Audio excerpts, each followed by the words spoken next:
गुरु गीता। गुरु गीता एक हिंदू ग्रंथ है। इसके रचयिता भगवान सदाशिव हैं। वास्तव में यह स्कंद पुराण का एक भाग है। इसमें कुल 352 श्लोक हैं।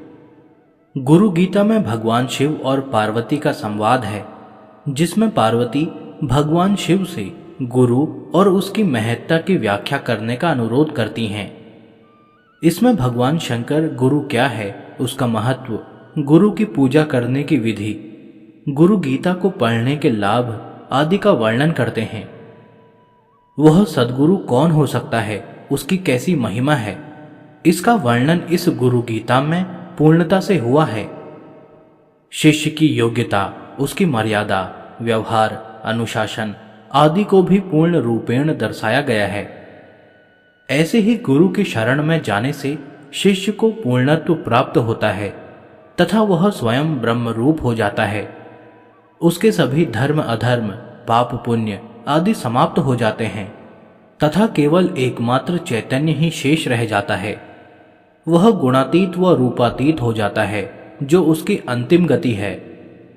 यही उसका गंतव्य है, जहां वह पहुंच जाता है। यही उसका स्वरूप है, जिसे वह प्राप्त कर लेता है। गुरु गीता में ऐसे सभी गुरुओं का कथन है जिनको सूचक गुरु, वाचक गुरु, बोधक गुरु, निषिद्ध गुरु, विहित गुरु, कारणाख्य गुरु तथा परम गुरु कहा जाता है।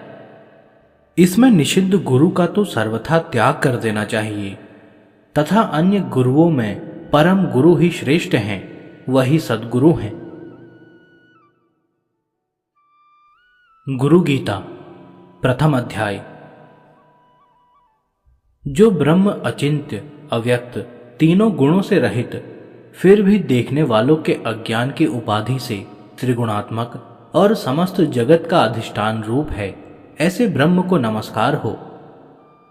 ऋषियों ने कहा, हे महाज्ञानी, हे वेद वेदांगों के निष्णात, प्यारे सूत जी, सर्व पापों का नाश करने वाले गुरु का स्वरूप हमें सुनाओ, जिसको सुनने मात्र से मनुष्य दुख से विमुक्त हो जाता है। जिस उपाय से मुनियों ने सर्वज्ञता प्राप्त की है, जिसको प्राप्त करके मनुष्य फिर से संसार बंधन में बंधता नहीं है, ऐसे परम तत्व का कथन आप करें।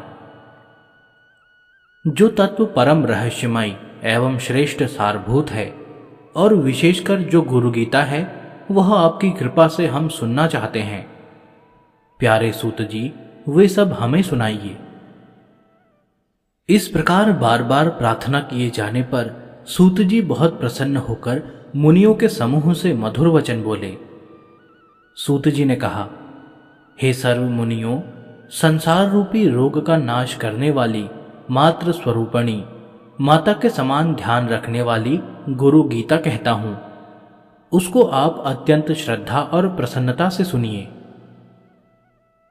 प्राचीन काल में सिद्धों और गंधर्वों के आवास रूप कैलाश पर्वत के शिखर पर कल्प वृक्ष के फूलों से बने हुए अत्यंत सुंदर मंदिर में मुनियों के बीच व्याघ्र चर्म पर बैठे हुए शुक आदि मुनियों द्वारा वंदन किए जाने वाले और परम तत्व का बोध देते हुए भगवान शंकर को बार बार नमस्कार करते देखकर अतिशय नम्र मुख वाली पार्वती ने आश्चर्यचकित होकर पूछा। पार्वती ने कहा, हे ओंकार के अर्थ स्वरूप, देवों के देव, श्रेष्ठों के श्रेष्ठ, हे जगत गुरु, आपको प्रणाम हो। देव, दानव और मानव सब आपको सदा भक्तिपूर्वक प्रणाम करते हैं। आप ब्रह्मा, विष्णु, इंद्र आदि के नमस्कार के योग्य हैं। ऐसे नमस्कार के आश्रय रूप होने पर भी आप किसको नमस्कार करते हैं? हे भगवान, हे सर्व धर्मों के ज्ञाता, हे शंभो, जो व्रत सब व्रतों में श्रेष्ठ है, ऐसा उत्तम गुरु महात्म्य कृपा करके मुझे कहें। इस प्रकार पार्वती देवी द्वारा बार बार प्रार्थना किए जाने पर महादेव ने खूब प्रसन्न होते हुए पार्वती से इस प्रकार कहा। श्री महादेव जी ने कहा, हे देवी, यह तत्व रहस्यों का भी रहस्य है, इसलिए कहना उचित नहीं, पहले किसी से भी नहीं कहा। फिर भी तुम्हारी भक्ति देखकर वह रहस्य कहता हूं। हे देवी, तुम मेरा ही स्वरूप हो, इसलिए यह रहस्य तुमको कहता हूं। तुम्हारा यह प्रश्न लोक का कल्याण कारक है। ऐसा प्रश्न पहले कभी किसी ने नहीं किया। जिसको ईश्वर में उत्तम भक्ति होती है, जैसी ईश्वर में वैसी ही भक्ति जिसको गुरु में होती है, ऐसे महात्माओं को ही यहां कही हुई बात समझ में आएगी। जो गुरु हैं वे ही शिव हैं, जो शिव हैं वे ही गुरु हैं। दोनों में जो अंतर मानता है वह गुरु पत्नी गमन करने वाले के समान पापी है। हे प्रिय, वेद, शास्त्र, पुराण, इतिहास आदि, मंत्र, यंत्र, मोहन, उच्चाटन आदि विद्या, शैव, शाक्त, आगम और अन्य सर्व मत मतांतर, ये सब बातें गुरु तत्व को जाने बिना भ्रांत चित्त वाले जीवों को पथ भ्रष्ट करने वाली हैं। और जप, तप, व्रत, तीर्थ, यज्ञ, दान, ये सब व्यर्थ हो जाते हैं। हे सुमुखी, आत्मा में गुरु बुद्धि के सिवा अन्य कुछ भी सत्य नहीं है, सत्य नहीं है। इसलिए इस आत्मज्ञान को प्राप्त करने के लिए बुद्धिमानों को प्रयत्न करना चाहिए। जगत गूढ़ अविद्यात्मक माया रूप है और शरीर अज्ञान से उत्पन्न हुआ है। इनका विश्लेषणात्मक ज्ञान जिनकी कृपा से होता है, उस ज्ञान को गुरु कहते हैं। जिस गुरुदेव के पाद सेवन से मनुष्य सब पापों से विशुद्ध आत्मा होकर ब्रह्म रूप हो जाता है, वह तुम पर कृपा करने के लिए कहता हूं। श्री गुरुदेव का चरण अमृत पाप रूपी कीचड़ का सम्यक शोषक है, ज्ञान तेज का सम्यक उद्दीपक है और संसार सागर का सम्यक तारक है। अज्ञान की जड़ को उखाड़ने वाले, अनेक जन्मों के कर्मों को निवारने वाले, ज्ञान और वैराग्य को सिद्ध करने वाले श्री गुरुदेव के चरण अमृत का पान करना चाहिए। अपने गुरुदेव के नाम का कीर्तन अनंत स्वरूप भगवान शिव का ही कीर्तन है। अपने गुरुदेव के नाम का चिंतन अनंत स्वरूप भगवान शिव का ही चिंतन है। गुरुदेव का निवास स्थान काशी क्षेत्र है। श्री गुरुदेव का पादोदक गंगा जी हैं। गुरुदेव भगवान विश्वनाथ और निश्चय ही साक्षात तारक ब्रह्म हैं। गुरुदेव की सेवा ही तीर्थराज गया है। गुरुदेव का शरीर अक्षय वट वृक्ष है। गुरुदेव के श्री चरण भगवान विष्णु के श्री चरण हैं। वहां लगाया हुआ मन तदाकार हो जाता है। ब्रह्म श्री गुरुदेव के मुखारविंद वचन अमृत में स्थित हैं। वह ब्रह्म उनकी कृपा से प्राप्त हो जाता है। इसलिए जिस प्रकार स्वेच्छाचारी स्त्री अपने प्रेमी पुरुष का सदा चिंतन करती है, उसी प्रकार सदा गुरुदेव का ध्यान करना चाहिए। अपने आश्रम, ब्रह्मचर्य आश्रम आदि, जाति, कीर्ति, पद प्रतिष्ठा, पालन पोषण, ये सब छोड़कर गुरुदेव का ही सम्यक आश्रय लेना चाहिए। विद्या गुरुदेव के मुख में रहती है और वह गुरुदेव की भक्ति से ही प्राप्त होती है। यह बात तीनों लोकों में देव, ऋषि, पितृ और मानवों द्वारा स्पष्ट रूप से कही गई है। गु शब्द का अर्थ है अंधकार, अज्ञान, और रू शब्द का अर्थ है प्रकाश, ज्ञान। अज्ञान को नष्ट करने वाला जो ब्रह्म रूप प्रकाश है, वह गुरु है। इसमें कोई संशय नहीं है। गुकार अंधकार है और उसको दूर करने वाला रूकार है। अज्ञान रूपी अंधकार को नष्ट करने के कारण ही गुरु कहलाते हैं। गुकार से गुणातीत कहा जाता है, रूकार से रूपातीत कहा जाता है। गुण और रूप से पर होने के कारण ही गुरु कहलाते हैं। गुरु शब्द का प्रथम अक्षर गु माया आदि गुणों का प्रकाशक है और दूसरा अक्षर रूकार माया की भ्रांति से मुक्ति देने वाला परब्रह्म है। गुरु सर्वश्रुति रूप श्रेष्ठ रत्नों से सुशोभित चरण कमलों वाले हैं और वेदांत के अर्थ के प्रवक्ता हैं। इसलिए श्री गुरुदेव की पूजा करनी चाहिए। जिनके स्मरण मात्र से ज्ञान अपने आप प्रकट होने लगता है और वे ही सर्व शम दम आदि संपदा रूप हैं। अतः श्री गुरुदेव की पूजा करनी चाहिए। संसार रूपी वृक्ष पर चढ़े हुए लोग नरक रूपी सागर में गिरते हैं। उन सबका उद्धार करने वाले श्री गुरुदेव को नमस्कार हो। जब विकट परिस्थिति उपस्थित होती है तब वे ही एकमात्र परम बांधव हैं और सब धर्मों के आत्मस्वरूप हैं। ऐसे श्री गुरुदेव को नमस्कार हो। संसार रूपी अरण्य में प्रवेश करने के बाद दिग्मूढ़ की स्थिति में जब कोई मार्ग नहीं दिखाई देता, चित्त भ्रमित हो जाता है, उस समय जिसने मार्ग दिखाया उन श्री गुरुदेव को नमस्कार हो। इस पृथ्वी पर त्रिविध ताप, आधि, व्याधि, उपाधि रूपी अग्नि से जलने के कारण अशांत हुए प्राणियों के लिए गुरुदेव ही एकमात्र उत्तम गंगा जी हैं। ऐसे श्री गुरुदेव जी को नमस्कार हो। 7 समुद्र पर्यंत के सर्व तीर्थों में स्नान करने से जितना फल मिलता है वह फल श्री गुरुदेव के चरण अमृत के एक बिंदु के फल का 1000वां हिस्सा है। यदि शिवजी नाराज हो जाएं तो गुरुदेव बचाने वाले हैं, किंतु यदि गुरुदेव नाराज हो जाएं तो बचाने वाला कोई नहीं। अतः गुरुदेव को संप्राप्त करके सदा उनकी शरण में रहना चाहिए। गुरु शब्द का गु अक्षर गुणातीत अर्थ का बोधक है और रु अक्षर रूप रहित स्थिति का बोधक है। ये दोनों गुणातीत और रूपातीत स्थितियां जो देते हैं उनको गुरु कहते हैं।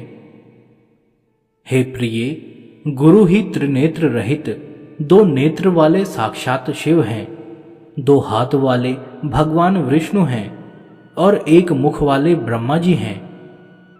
देव, किन्नर, गंधर्व, पितृ, यक्ष, तुम्बुरु, गंधर्व का एक प्रकार और मुनि लोग भी गुरु सेवा की विधि नहीं जानते। हे प्रिय, तार्किक, वैदिक, ज्योतिषी, कर्मकांडी तथा लौकिक जन निर्मल गुरु तत्व को नहीं जानते।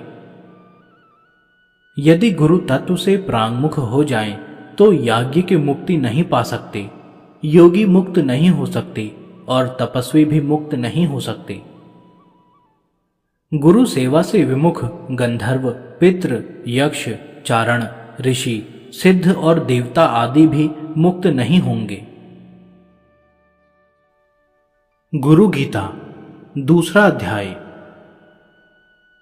जो ब्रह्मानंद स्वरूप हैं, परम सुख देने वाले हैं, जो केवल ज्ञान स्वरूप हैं, सुख, दुख, शीत, उष्ण आदि द्वंद्वों से रहित हैं, आकाश के समान सूक्ष्म और सर्वव्यापक हैं, तत्वमसि आदि महावाक्यों के लक्षार्थ हैं, एक हैं, नित्य हैं, मल रहित हैं, अचल हैं, सर्व बुद्धियों के साक्षी हैं, भावना से परे हैं, सतत्व, रज और तम तीनों गुणों से रहित हैं।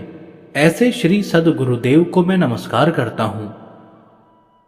श्री गुरुदेव के द्वारा उपदिष्ट मार्ग से मन की शुद्धि करनी चाहिए। जो कुछ भी अनित्य वस्तु अपनी इंद्रियों की विषय हो जाए उनका खंडन, निराकरण करना चाहिए। यहां ज्यादा कहने से क्या लाभ? श्री गुरुदेव की परम कृपा के बिना करोड़ों शास्त्रों से भी चित्त की विश्रांति दुर्लभ है। करुणा रूपी तलवार के प्रहार से शिष्य के 8 पाशों संशय, दया, भय, संकोच, निंदा, प्रतिष्ठा, कुल अभिमान और संपत्ति को काटकर निर्मल आनंद देने वाले को सद्गुरु कहते हैं। ऐसा सुनने पर भी जो मनुष्य गुरु निंदा करता है वह मनुष्य जब तक सूर्य चंद्र का अस्तित्व रहता है तब तक घोर नरक में रहता है। हे देवी, देह कल्प के अंत तक रहे तब तक श्री गुरुदेव का स्मरण करना चाहिए और आत्मज्ञानी होने के बाद भी स्वच्छंद अर्थात स्वरूप का छंद मिलने पर भी शिष्य को गुरुदेव की शरण नहीं छोड़नी चाहिए। श्री गुरुदेव के समक्ष प्रज्ञावान शिष्य को कभी हुंकार शब्द से मैंने ऐसा किया वैसा किया नहीं बोलना चाहिए और कभी असत्य नहीं बोलना चाहिए। गुरुदेव के समक्ष जो हुंकार शब्द से बोलता है, अर्थात गुरुदेव को तू कहकर जो बोलता है, वह निर्जन मरुभूमि में ब्रह्म राक्षस होता है। सदा और सर्व अवस्थाओं में अद्वैत की भावना करनी चाहिए, परंतु गुरुदेव के साथ अद्वैत की भावना कदापि नहीं करनी चाहिए। जब तक दृश्य प्रपंच की विस्मृति न हो जाए, तब तक गुरुदेव के पावन चरण अरविंद की पूजा अर्चना करनी चाहिए।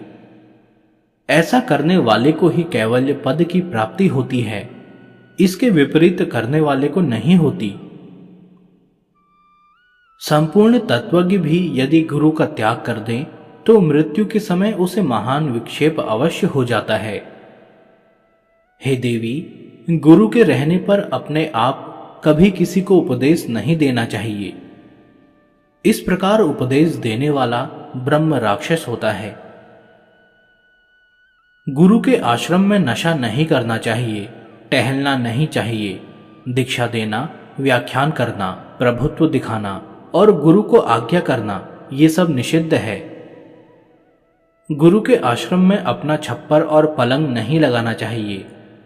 गुरुदेव के सम्मुख पैर नहीं पसारना, शरीर के भोग नहीं भोगने चाहिए और अन्य लीलाएं नहीं करनी चाहिए। गुरुओं की बात सच्ची हो या झूठी, परंतु उसका कभी उल्लंघन नहीं करना चाहिए। रात और दिन गुरुदेव की आज्ञा का पालन करते हुए उनके सानिध्य में दास बनकर रहना चाहिए। जो द्रव्य गुरुदेव ने नहीं दिया हो उसका उपयोग नहीं करना चाहिए। गुरुदेव के दिए हुए द्रव्य को भी गरीब की तरह ग्रहण करना चाहिए, उससे प्राण भी प्राप्त हो सकते हैं। पादुका, आसन, बिस्तर आदि जो कुछ भी गुरुदेव के उपयोग में आते हों, उन सर्व को नमस्कार करना चाहिए और उनको पैर से कभी नहीं छूना चाहिए। चलते हुए गुरुदेव के पीछे चलना चाहिए, उनकी परछाई का भी उल्लंघन नहीं करना चाहिए।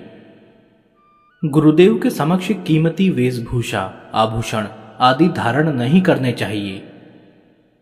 गुरुदेव की निंदा करने वाले को देखकर यदि उसकी जिह्वा काट डालने में समर्थ न हो तो उसे अपने स्थान से भगा देना चाहिए। यदि वह ठहरे तो स्वयं उस स्थान का परित्याग करना चाहिए। हे पार्वती, मुनियों, पन्नगों और देवताओं के श्राप से तथा यथाकाल आए हुए मृत्यु के भय से भी शिष्य को गुरुदेव बचा सकते हैं। गुरुदेव के श्री चरणों की सेवा करके महावाक्य के अर्थ को जो समझते हैं वे ही सच्चे सन्यासी हैं, अन्य तो मात्र वेशधारी हैं।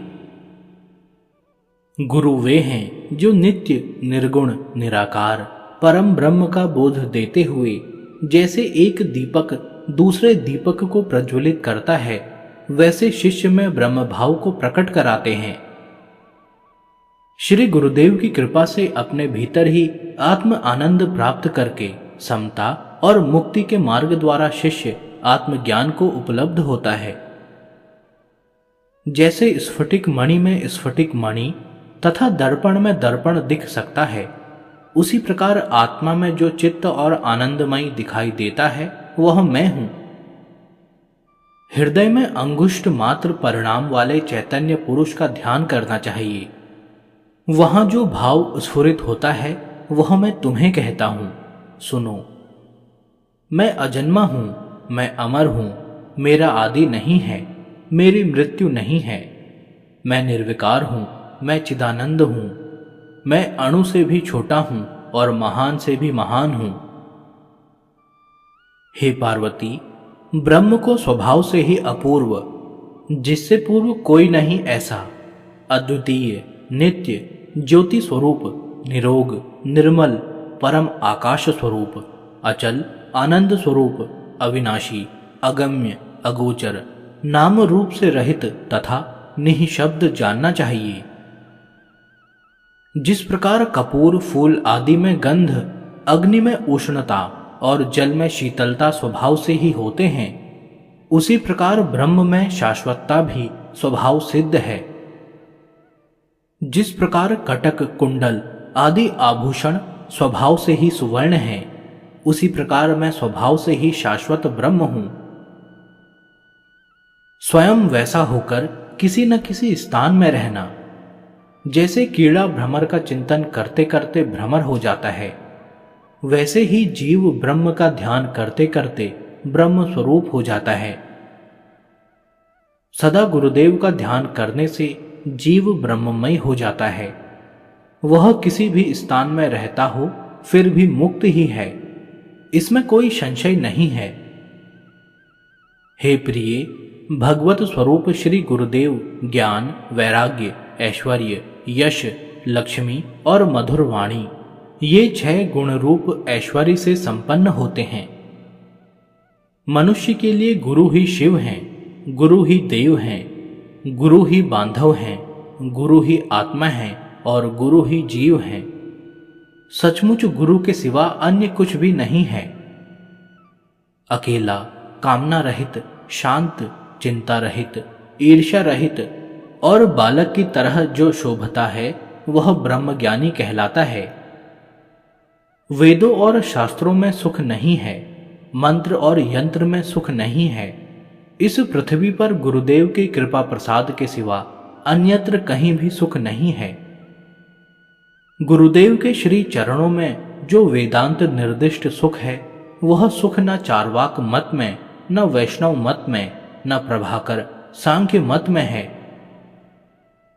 एकांतवासी वीतराग मुनि को जो सुख मिलता है, वह सुख न इंद्र को और न चक्रवर्ती राजाओं को मिलता है।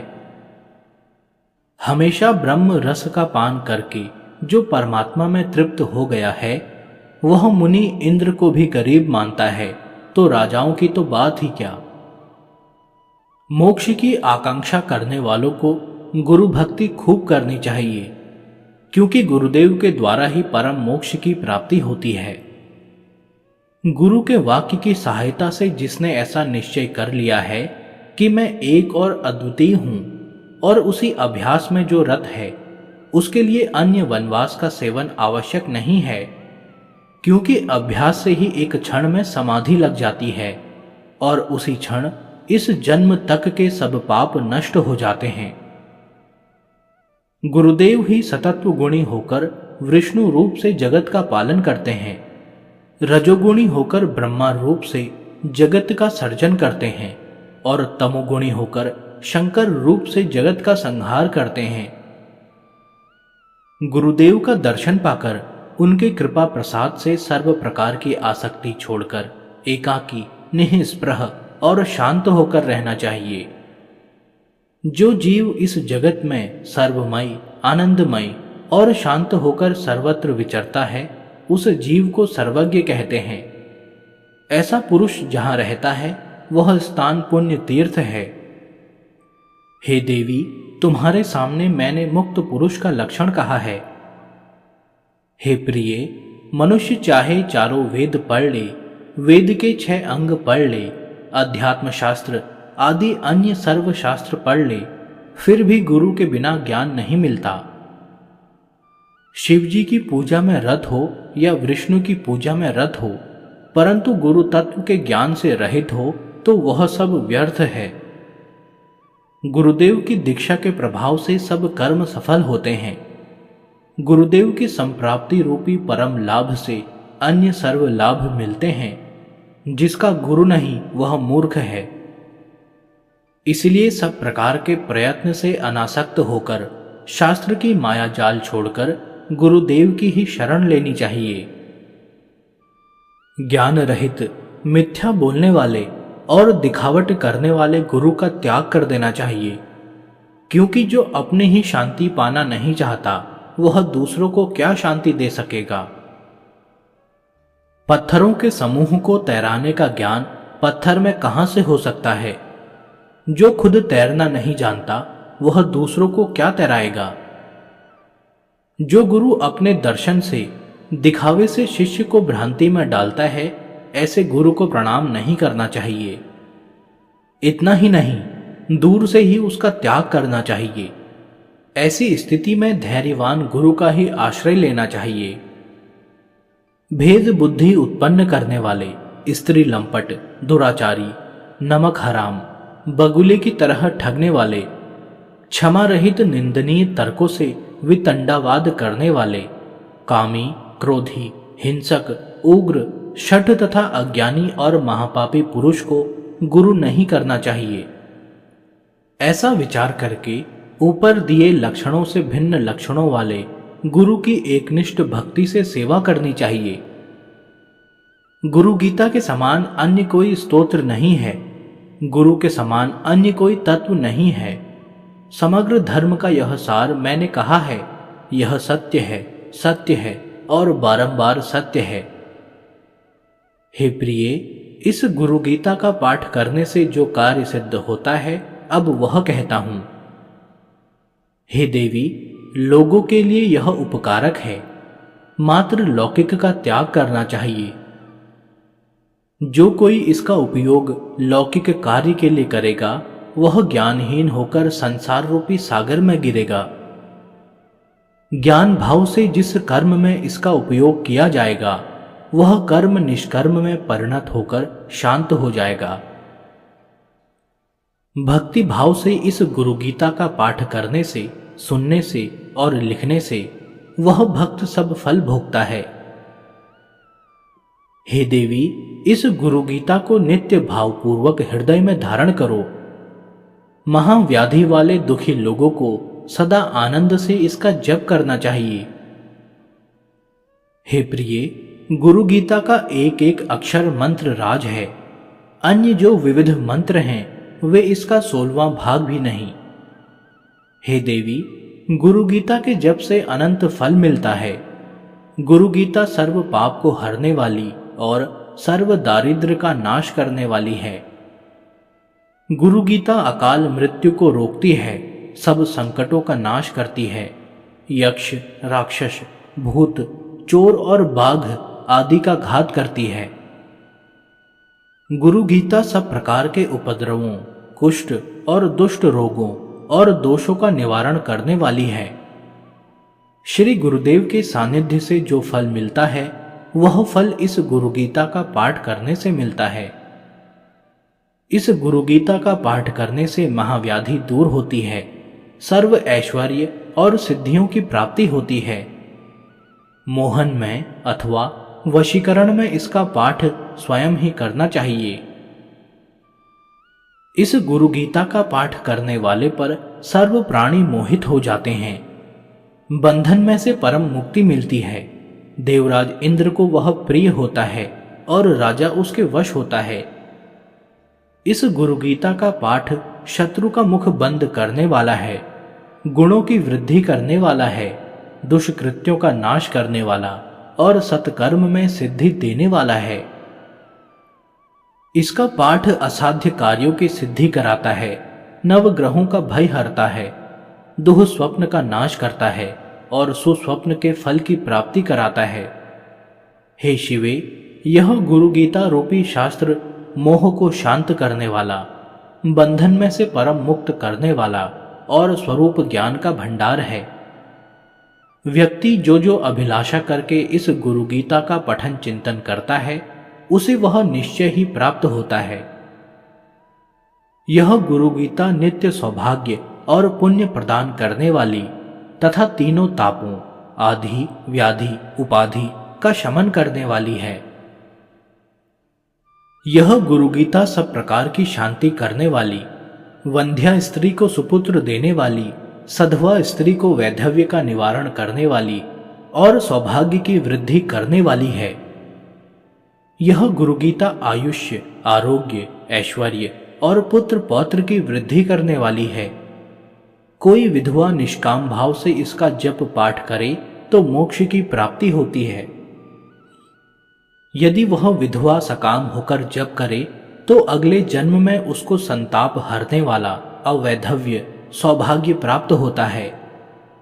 उसके सब दुख, भय, विघ्न और संताप का नाश होता है।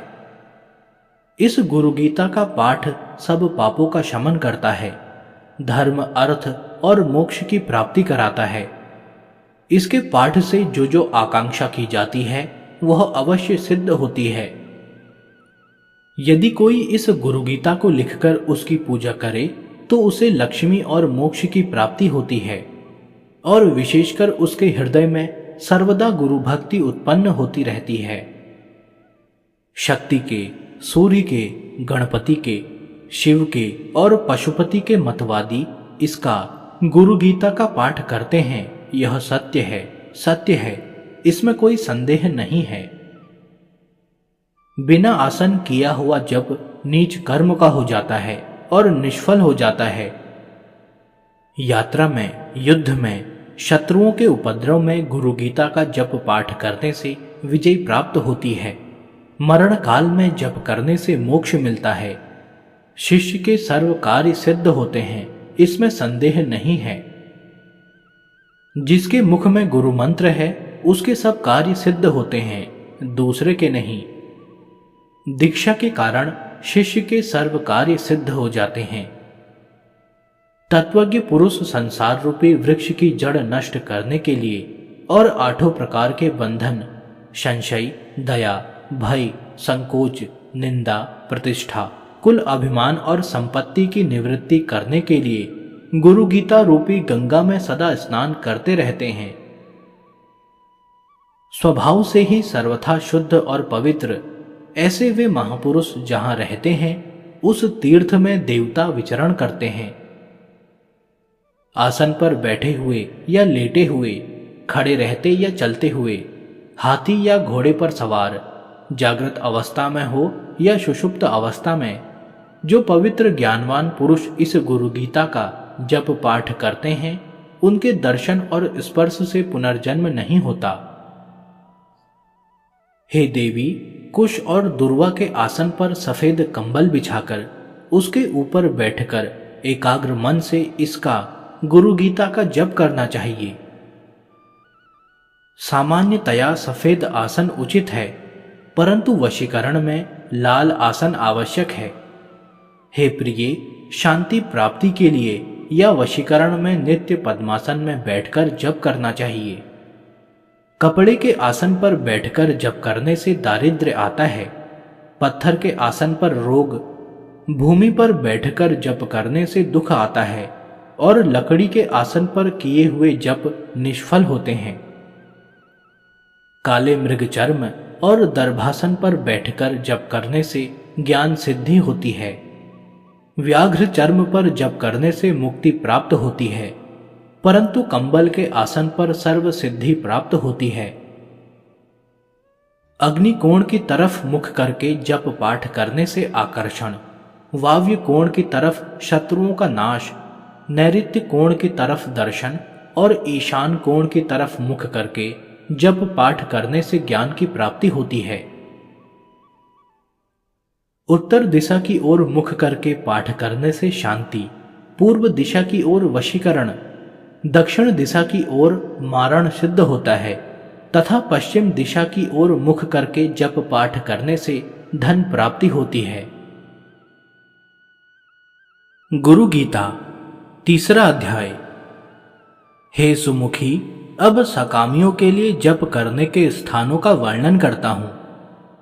सागर या नदी के तट पर, तीर्थ में, शिवालय में, विष्णु के या देवी के मंदिर में, गौशाला में, सभी शुभ देवालयों में, वट वृक्ष के या आंवले के वृक्ष के नीचे, मठ में, तुलसी वन में, पवित्र निर्मल स्थान में, नित्य अनुष्ठान के रूप में अनासक्त रहकर मौन पूर्वक इसके जप का आरंभ करना चाहिए।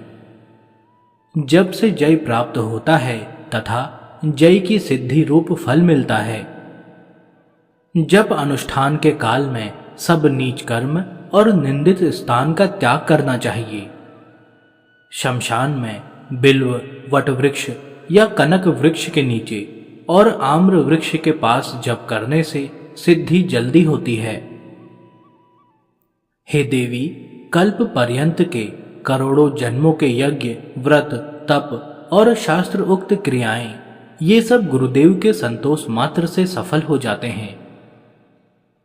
भाग्यहीन, शक्तिहीन और गुरु सेवा से विमुख जो लोग इस उपदेश को नहीं मानते वे घोर नरक में पड़ते हैं। जिसके ऊपर श्री गुरुदेव की कृपा नहीं है उसकी विद्या, धन, बल और भाग्य निरर्थक हैं। हे पार्वती, उसका अधः पतन होता है। जिसके अंदर गुरु भक्ति हो उसकी माता धन्य है, उसका पिता धन्य है, उसका वंश धन्य है, उसके वंश में जन्म लेने वाले धन्य हैं, समग्र धरती माता धन्य है।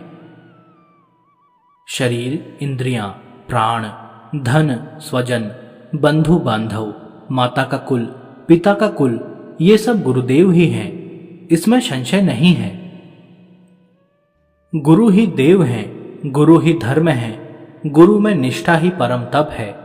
गुरु से अधिक और कुछ नहीं है, यह मैं 3 बार कहता हूं। जिस प्रकार सागर में पानी, दूध में दूध, घी में घी, अलग अलग घटों में आकाश एक और अभिन्न है, उसी प्रकार परमात्मा में जीवात्मा एक और अभिन्न है।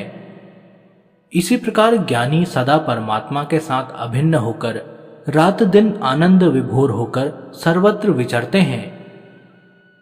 हे पार्वती, गुरुदेव को संतुष्ट करने से शिष्य मुक्त हो जाता है।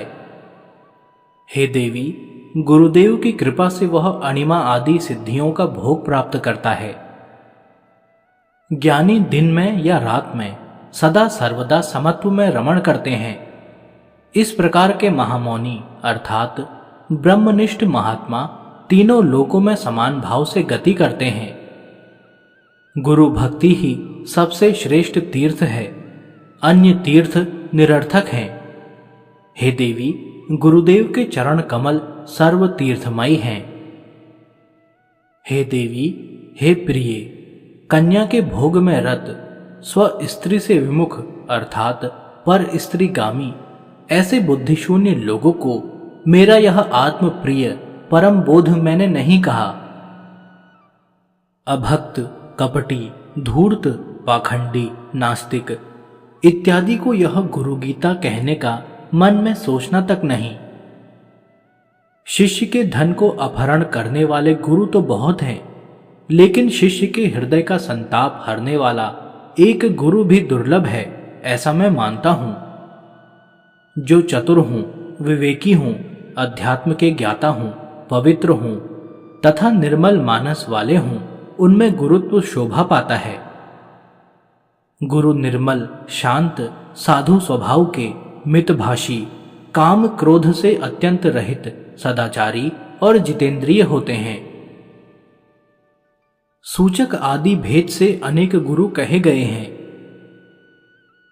बुद्धिमान मनुष्य को स्वयं योग्य विचार करके तत्वनिष्ठ सद्गुरु की शरण लेनी चाहिए। हे देवी, वर्ण और अक्षरों से सिद्ध करने वाले बाह्य लौकिक शास्त्रों का जिसको अभ्यास हो वह गुरु सूचक गुरु कहलाता है। हे पार्वती, धर्म अधर्म का विधान करने वाली, वर्ण और आश्रम के अनुसार विद्या का प्रवचन करने वाले गुरु को तुम वाचक गुरु जानो। पंचाक्षरी आदि मंत्रों का उपदेश देने वाले गुरु बोधक गुरु कहलाते हैं। हे पार्वती, प्रथम 2 प्रकार के गुरुओं से यह गुरु उत्तम है। मोहन, मारण, वशीकरण आदि तुच्छ मंत्रों को बतलाने वाले गुरु को तत्वदर्शी पंडित निषिद्ध गुरु कहते हैं। हे प्रिय, संसार अनित्य और दुखों का घर है, ऐसा समझाकर जो गुरु वैराग्य का मार्ग बताते हैं वे विहित गुरु कहलाते हैं।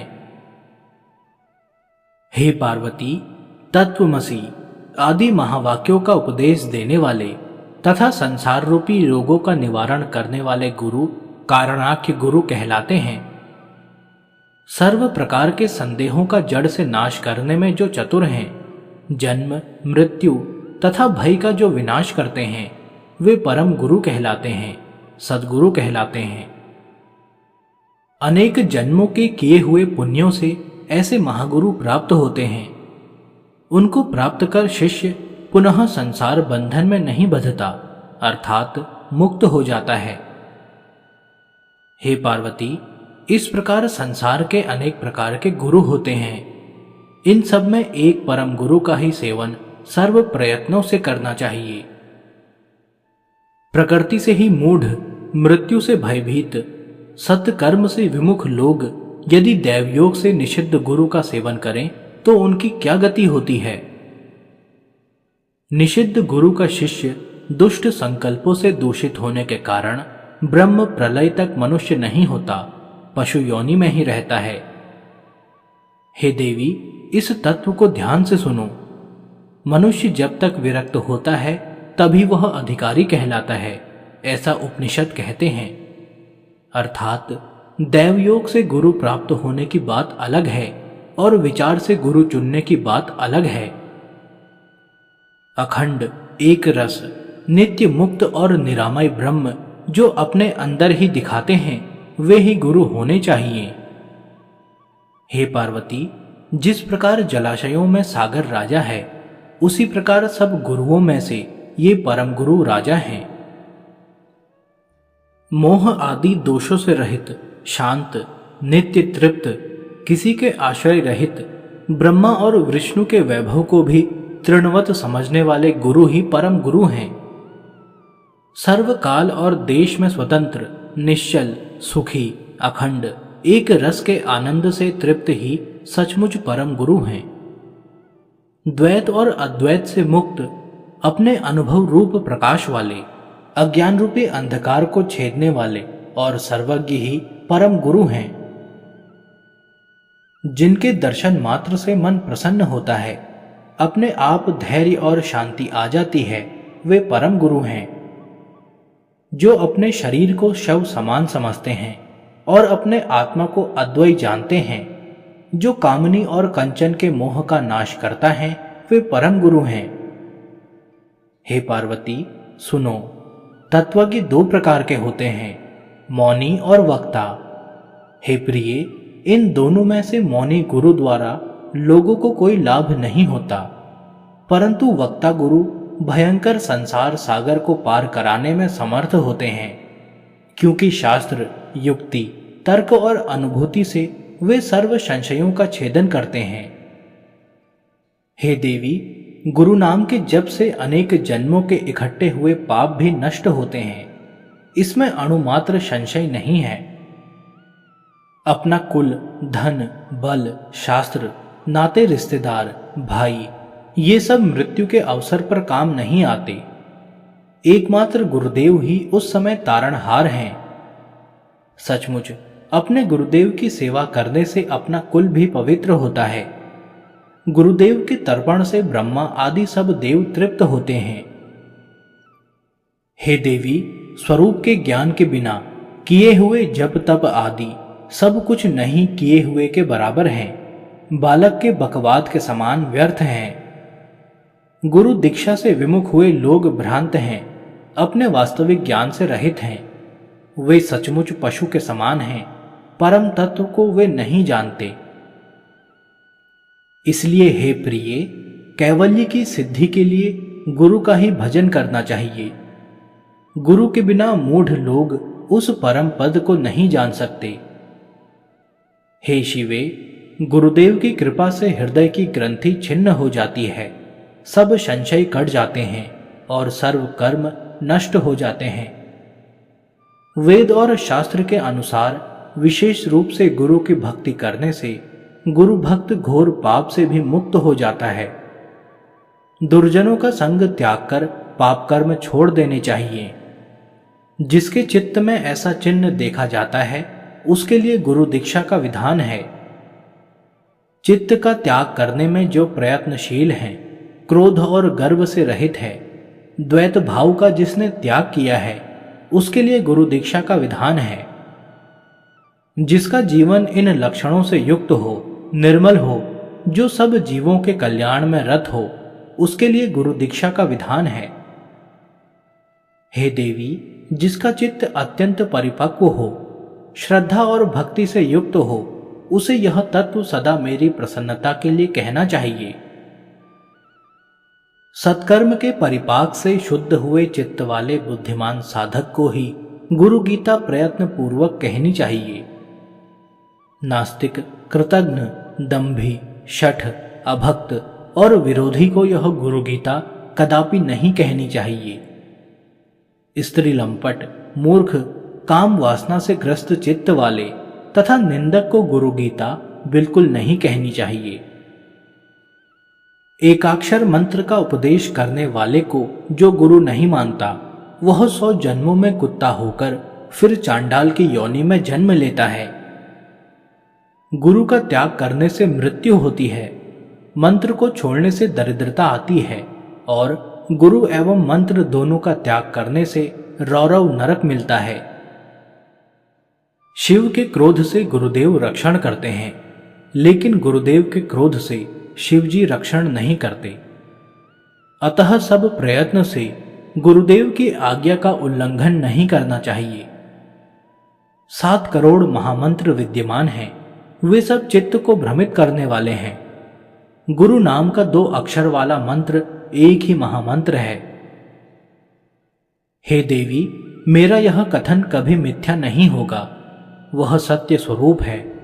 इस पृथ्वी पर गुरु गीता के समान अन्य कोई स्तोत्र नहीं है। भव दुख का नाश करने वाली इस गुरु गीता का पाठ गुरु दक्षिणा विहीन मनुष्य के आगे कभी नहीं करना चाहिए। हे महेश्वरी, यह रहस्य अत्यंत गुप्त रहस्य है, पापियों को वह नहीं मिलता। अनेक जन्मों के किए हुए पुण्य के परिपाक से ही मनुष्य गुरु तत्व को प्राप्त कर सकता है। श्री सद्गुरु के चरण अमृत का पान करने से और उसे मस्तक पर धारण करने से मनुष्य सर्व तीर्थों में स्नान करने का फल प्राप्त करता है।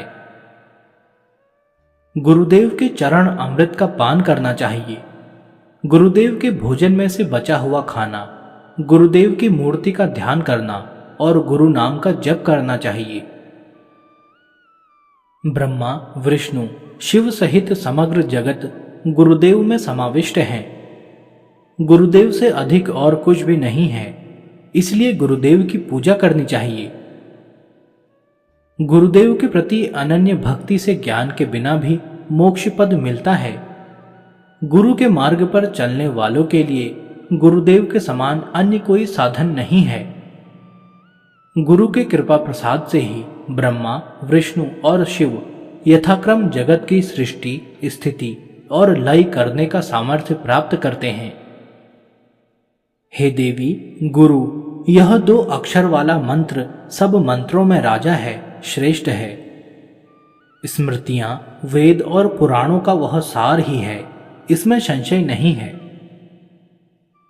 मैं ही सब हूं, मुझ में ही सब कल्पित हैं। ऐसा ज्ञान जिनकी कृपा से हुआ है, ऐसे आत्मस्वरूप श्री सद्गुरुदेव के चरण कमलों में मैं नित्य प्रणाम करता हूं।